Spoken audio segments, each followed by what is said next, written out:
আসসালামু আলাইকুম রহমতুল্লাহি ওয়া বারাকাতুহু। সুপ্রিয় প্রবাদ সমীর শ্রোতা বন্ধুরা, আশা করছি আল্লাহর অশেষ রহমতে আপনারা সবাই ভালো আছেন। আজকে আমরা জানব নামাজ আদায়ের 25টি সুন্নত সমূহ সম্পর্কে।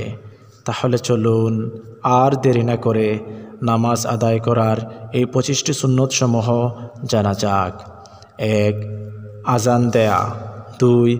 তাকবীরে তাহরিমার সময় পুরুষের 2 হাত কান পর্যন্ত এবং মহিলাদের কাঁধ পর্যন্ত তোলা। 3. তাকবীরে তাহরিমা বলে পুরুষ নাভির নিচে এবং মহিলাদের বুকের উপর হাত বাঁধা। 4.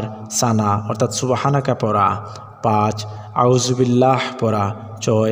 বিসমিল্লাহ পাঠ করা। 7. 3 রাকাত এবং 4 রাকাত বিশিষ্ট নামাজের তৃতীয় ও চতুর্থ রাকাতে সূরা ফাতিহা পড়া। 8. নামাজের ভিতর উঠা বসা করার সময় আল্লাহু আকবার বলা। 9. রুকুতে তাসবিহ পাঠ করা। 10. রুকুতে 2 হাত দ্বারা হাঁটু ধরা। 11. হাতের অঙ্গুলি পৃথক করে রাখা। 12. সেজদায় তাসবিহ পাঠ করা। 13. রুকু হতে মাথা তোলার সময় সামিআল্লাহু লিমান হামিদাহ বলা। 14. রুকু হতে উঠে সোজা হয়ে দাঁড়িয়ে রাব্বানা লাকাল হামদ বলা। 15. তাশাহুদের পরে দুরূদ শরীফ পাঠ করা। 16. সূরা ফাতিহা পড়া শেষ হলে মনে মনে আমিন বলা। 17. দুরূদের পরে দোয়ায়ে মাসুরা পাঠ করা। 18. বসে রানের উপর হাত রাখা। 19.